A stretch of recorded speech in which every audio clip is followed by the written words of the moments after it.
Hi, and welcome here to the Stitch Circle Show Challenge. My name is Lisbeth, and I'm the host for this challenge. And I'm a mixed media artist who like to do all sorts of things, but if you're mostly interested in slow stitching and embroidery, look at the playlist and find the subject that interests you. And this week I have a plan, so we will do that in a second. But my book here is getting so fat and chunky, so I can hardly close it. So I am beginning to think of making a new cover, but I will tell you about that if I start making a new cover. Perhaps I can video that so you can see how easy it can be done. But also I would say there's a playlist for this Stitch Circle Show Challenge, and you can find that also on the playlist, and you can find the links here below under the little word more or in the description box. There also is a link for a Facebook group if you want to participate in doing the challenge. Don't apply if you don't want to do the challenge, but you're more than welcome if you do want to do it, even though we are already in week 44. You can start now and then you can work your way back, or you can start with week 1 and work your way ahead. That is totally up to you if you want that. But there's a lot of exciting embroideries in the group to look at by all the other members. Yeah, that was the links. Yeah, there also, yeah, I don't think there is a link for making this. I can't remember. But that is all I think I'm going to say this week here. So let us see here. This one is so fat, so I will take one of my signatures out because then it is easier to move around here. And this was last week when I left you. So now a fresh new spread, ready to put some embroideries in. But let's get started. So the 3 Dogma Rules here for this week 44 is 1 piece of black and 1 piece of white fabric, about the same size. And then if you don't have black and white, use the darkest color you have and the lightest color you have. But these two, I will do black and white because that's the biggest contrast. And then you need a snip of your favorite color for the middle. And that strip has to be 1 centimeter when it is sewn on or sewn together. And that means if you don't want to do turn edges, your strip has to be 1 centimeter. But if you want to make turn edges, sorry for the noise, then you will have to have about 3 centimeters, I think, because you will need to sew this on and on and on, so you end up with approximately 1 centimeter. So these are the 3 pieces of fabric you need. And I will do turn edges this week, and next week I think I will just do raw edges or overlapping edges. So that was the first rule. The second rule is only to sew the sword stitch. And by now we have done many different stitches, and I can probably find some more different stitches for you. But it isn't my goal in itself to be mastering hundreds and different stitches, because I always end up using the 10-15 same when I work. But this stitch is a quite nice stitch to sew, and it ends up that way like a twisted cross stitch, you can say. But I will also take a picture of that and put that in the Facebook group here. So, and I will also in a second show you how you do it. Many of the stitches in this book of Jytte Harborsgaard, the one who set me going on all this embroidery, have many stitches in this book, but not all of them are nice to do in this circle show challenge, because some of them are border stitches and others are, yeah, unity. So I think I have picked the ones that we can use here, but it's a great book and you can't buy it anymore. You can only here in Denmark rent it at the library. You are really lucky if you find it in a second-hand store or in some of the online bookshops that are where you can buy used craft books.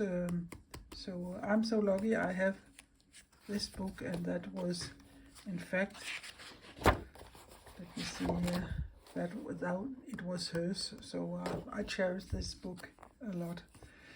Yeah, and that's why I can show pictures from it, because she won't come after me.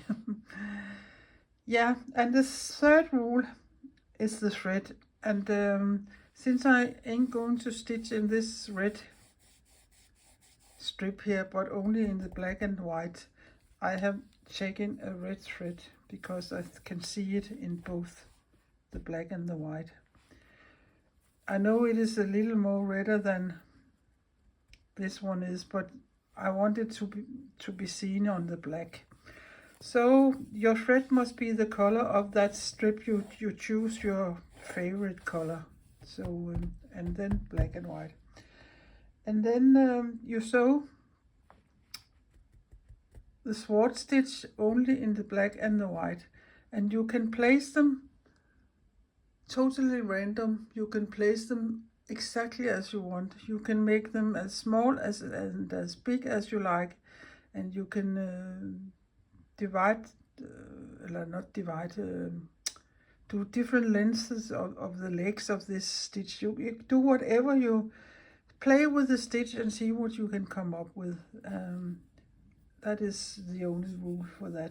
So the fabric is that, only use the sword stick and only use red. No, not red, but same color thread as your strip. Okay, so I will also write the Dogma Rules under here, so you can read them quietly instead of me talking about other things in the middle. So sorry for that. So I will just start sewing my 3 pieces of fabric together, and you can of course do it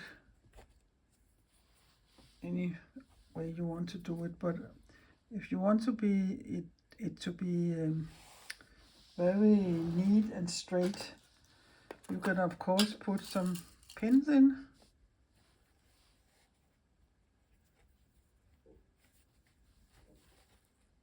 Here and here. And if you want a totally straight line to sew after, you can take your ruler and just make a line. You can't, it will go inside, or it is not visible because we turn the edges here, there. But now you have a line to follow. And I will just make, you can make back stitches or very small running stitches, or you can invisible baste, or you can do whatever you want to do to sew these fabrics together. Here I have taken a white thread, and I think I will take a black thread when I come to the other piece. So I will just come up here in the line and go a couple of threads back and come up, and go a couple of threads back and come up in the line. And that is all I'm going to do.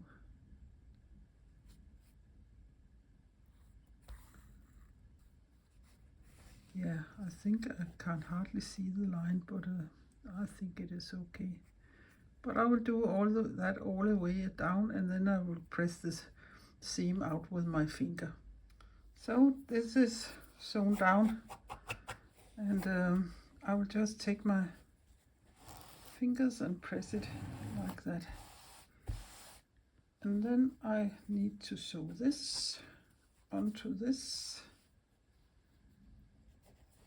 And since it is easier to see the trace line on the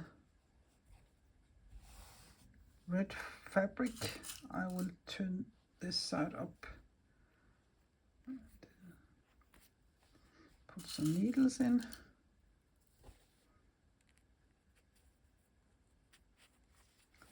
Like that. And trace my line.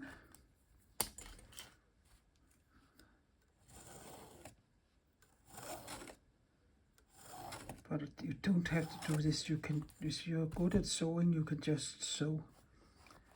So I will do exactly the same. Sew this together as the one I did there with the white thread. And this is just plain cotton machine sewing thread. And when I sewed that, I will show it to you.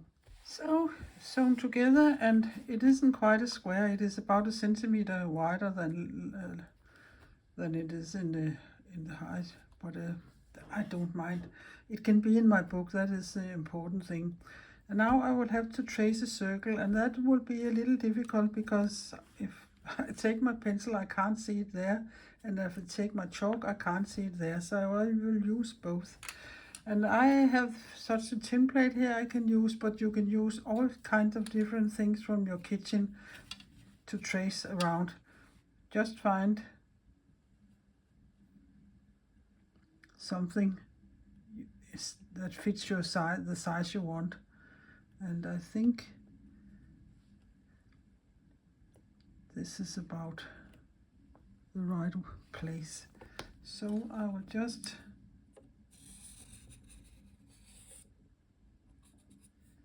go around here with my chalk, and then I will take my pencil here, and I don't press very hard here.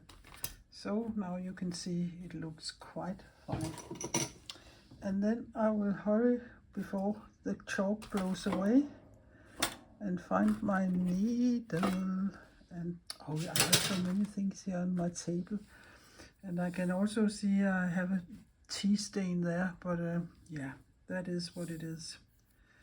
I don't do it one more time. So I will just make a very small round of running stitches here to see where the outline is. And that is just coming up and down, and I can see it is a quite thick needle I have chosen. I think I will find a smaller needle, but I think you can see what I'm doing. And you have seen me trace a circle many times with running stitches, but that is all I will do all the way around. When you nearly reach the point where you started, you have to take care so you don't end up with a stitch exactly the same close to this one. You will have to eyeball it so you make the length of your stitches so it looks nice. So, but I was quite lucky here. I think it ended up quite okay. And then I will just spank it a little and get rid of the chalk and the pencil line. So this is how it looks now.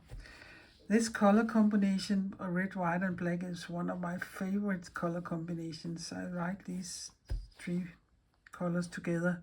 So I am excited to see what your favorite combination is, or what your favorite color is. And I bet there will be a lot of blues. So I will just come up here and let it be, because I will take this piece here and then I will show you how to do the sword stitch. And it is not a difficult stitch as such, but you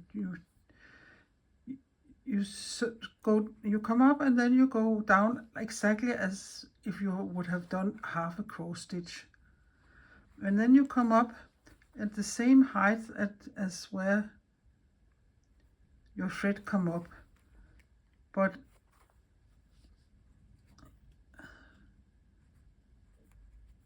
and the distance about the same distance as where my needle is now and where my thread is now. So something like that. So that is a half, like a half cross stitch, and come up there, and then you put your needle under the thread there and pull a little in it there, and then you go down here, and that is like a, yeah, you can say a little twisted cross. I will do it again, and of course you can vary the length of your stitches, but since there isn't much room on the circle we're going to sew in, I can try to make it bigger, but don't make them big. Half a cross stitch and come up a little further to the side, yeah, and down under the thread and drag a little in the thread there and go down. It's a quite nice stitch to sew when you get the hang of it. Cross, come. I think the most important thing is to get as far out there as it, so it would look nice when you twist your thread there and under and there.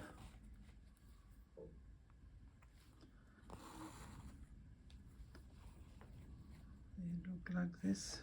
I can do it one more time, and then up. Yeah, and now I'm stitching in my fingers, and that isn't so funny.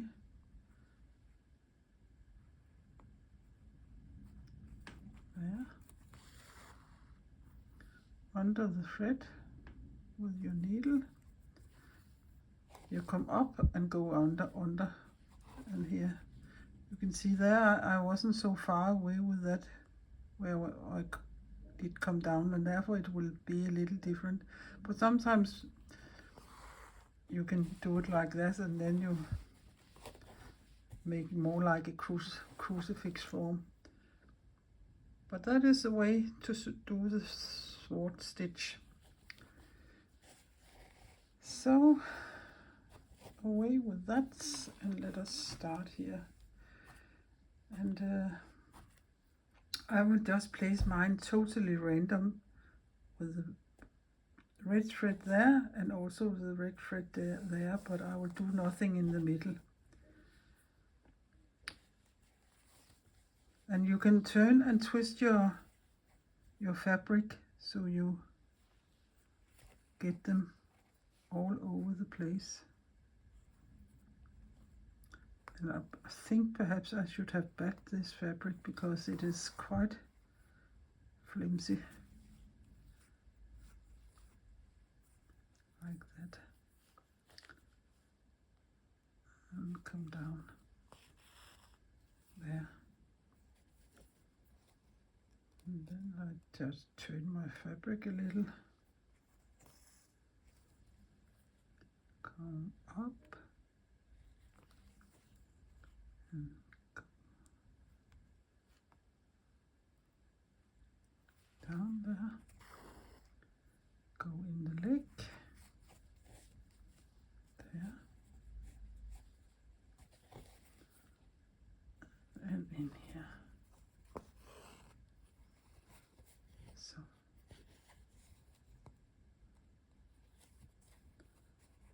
And I think it is a nice thing you can, if you turn your fabric, then you can get them to go in all kinds of directions. If that is what you want, of course. If you're one of those people with very good eyes, you of course could make them smaller. But my side isn't what it has been, unfortunately.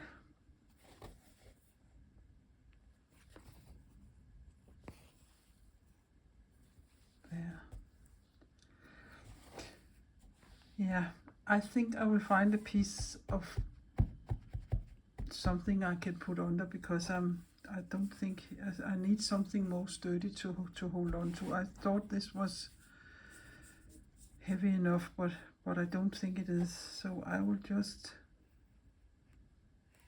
weave my end in here and find a smaller one I can place there under, and so I will continue and sew a little more and show you when I had sewn a little more. I know it's a little, yeah, perhaps not the best solution, but I don't want to stitch it down now. So I just taken my glue stick and give it some dabs of glue there, so it is sitting there until I start stitching, and then yeah, it is like it is. But now it is much nicer to have something to hold on to than this flimsy piece of fabric here.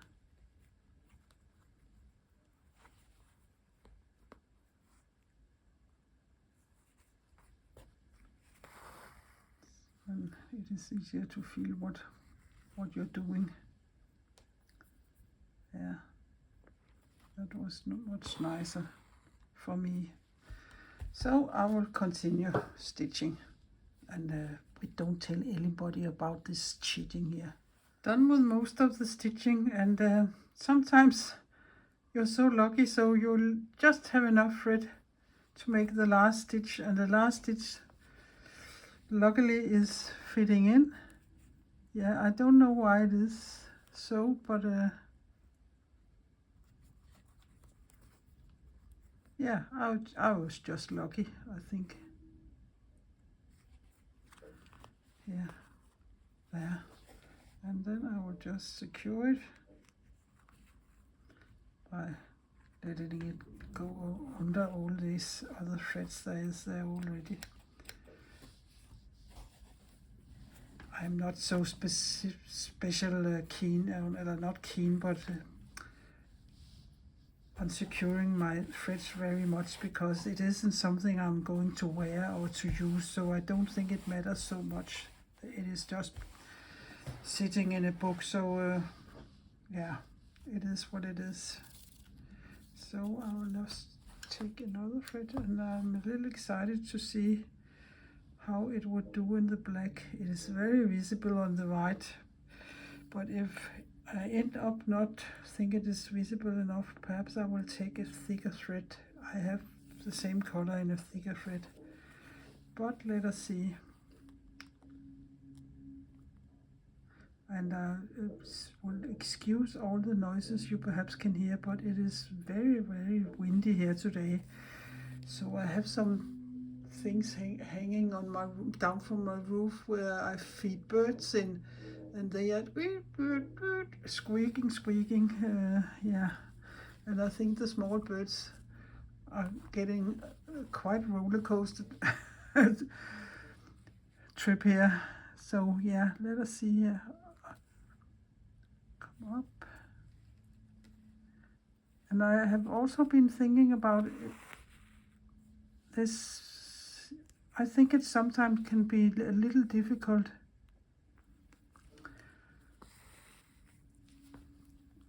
now I can show you what I mean instead of all these crazy words I'm using. But this is the first thing here is quite easy to make a half cross stitch, but I think getting up as far out as I am supposed to get a nice sword stitch, perhaps you can do the stab stitching instead, so you come up and down, because then it is easier perhaps to see where you want to go up. And then you just go under the thread again, but that is just another way of you can do it, of course, because you will end up with exactly the same stitch as you had before. And I also think the important thing is, as you can see, mine isn't quite even. Some of the legs are shorter and longer than others, and I don't mind that, but not to put them in the same way if you want them random, is to turn your fabric all over to all the four corners of the world, and and do it like that, because then they will go in all directions, and I think that look nice. There, just near the red fabric there. Oh, I think it's okay, I can see them. You can see now I'm turning my fabric again, and I come up here.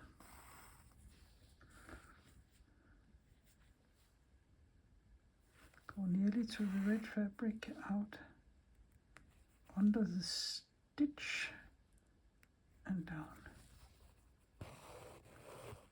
Whoopsie, there it was. So I can see, now I will, sometimes if you want them really close, it is a good idea to go in between one of the previous stitches, the two legs there.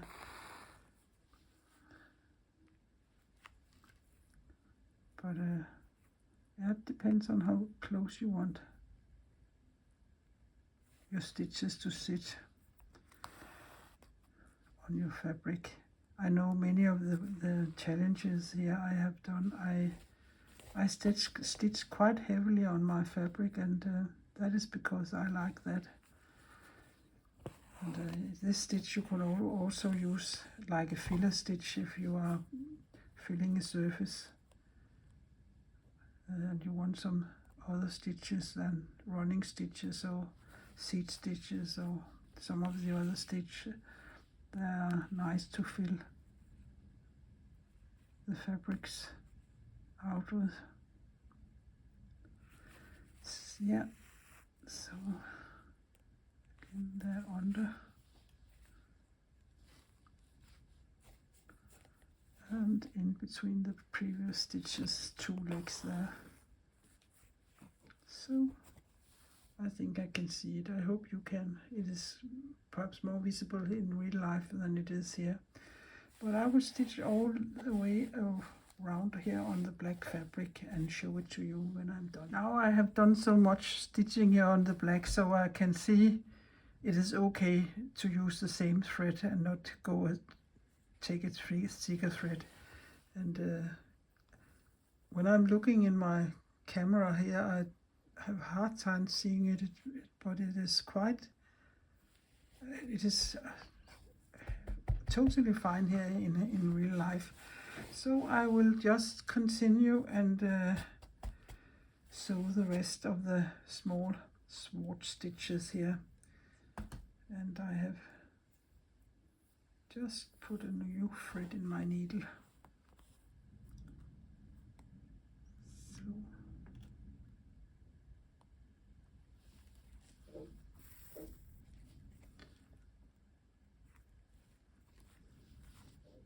up,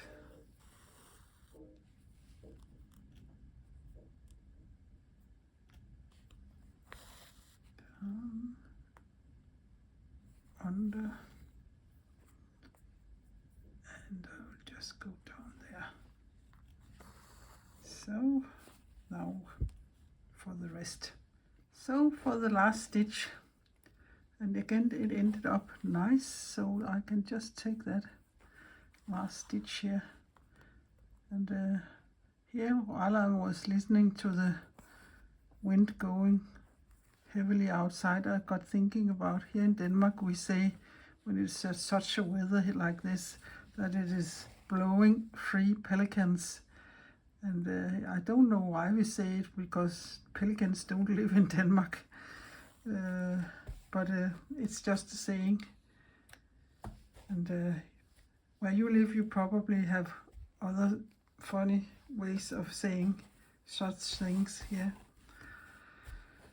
Oh yeah, it looks quite nice, and I'm quite happy about this here. And now it is fraying, but it's fine.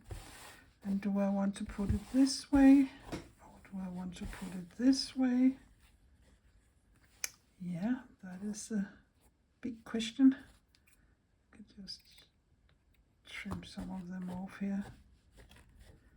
I will decide that while I write the Dogma Rules in my book, And then I'm ready to stitch, not stitch, but sew it. Nice. You stupid woman. And I don't know why I said that, because I know I'm not stupid, but it's just a saying. And I know where I got it from. In the old days, there was a English TV series that was called Allo Allo, about the French resistance. And the guy who had the cafe, he always said to his wife, "You stupid woman." So here in our house, it's just a saying. It doesn't mean that we think each other are stupid generally, but if you do something a little stupid, we say so. So that was just an explanation. Yeah, I will take some photos also while it is flat. So ready for the gluing down, and I don't hope this fabric will give me trouble. Like when I was doing it on the felt, I couldn't get it to sit on the felt, and I'm really glad I did this extra backing here. It was much nicer to stitch when I backed it a little more. So, and I have done that all the other times, but I don't know what I was thinking here. Perhaps I thought it was good enough. Yeah, good luck to me now. Yeah. And here I will just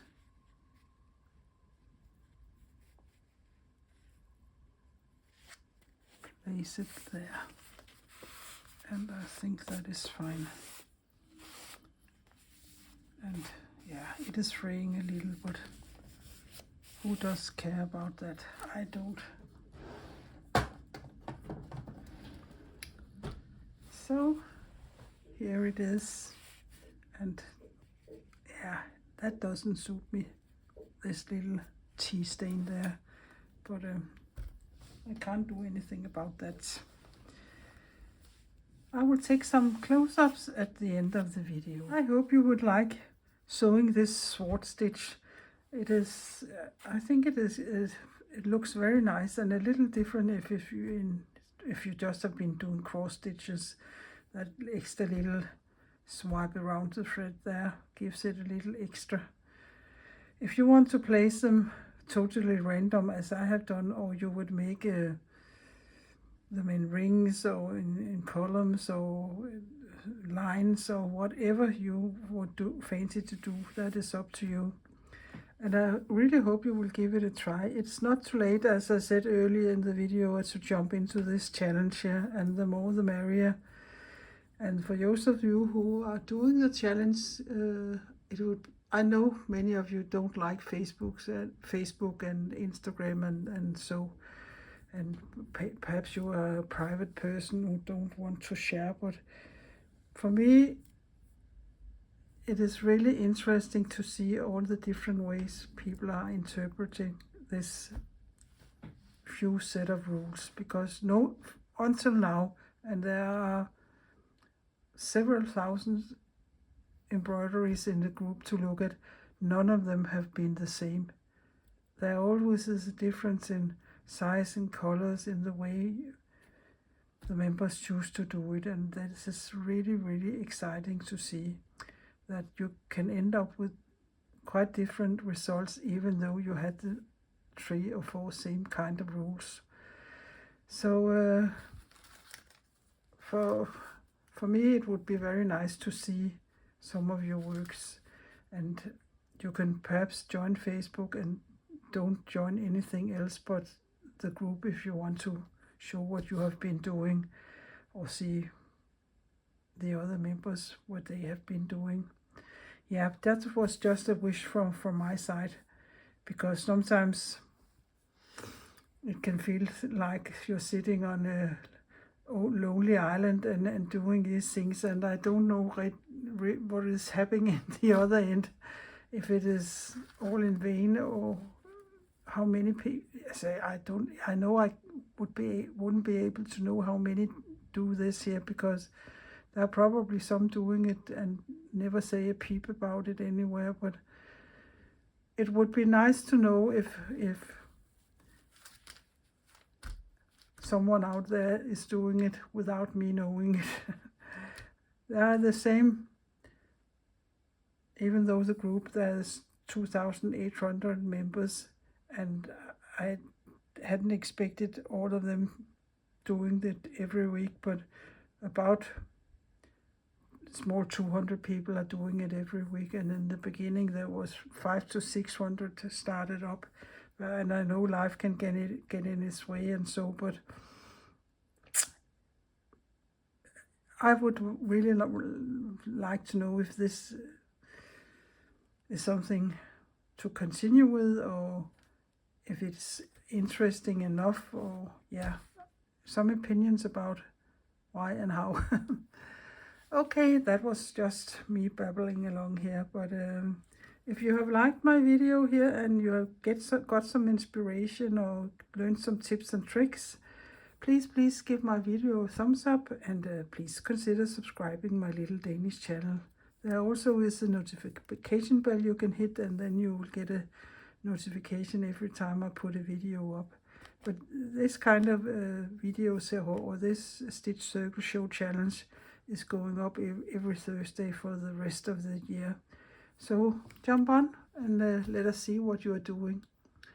But else I would only say, please take care and be creative. And also I would like to say, be nice to each other. Be nice to your neighbor. Be nice to your dog. Be nice to people you meet on the street. Give them a smile. That's the shortest way between people. Give them a smile. That's the only thing we normal, ordinary people can do in these crazy times. Yes, enough. And I will just say bye-bye and see you in a week.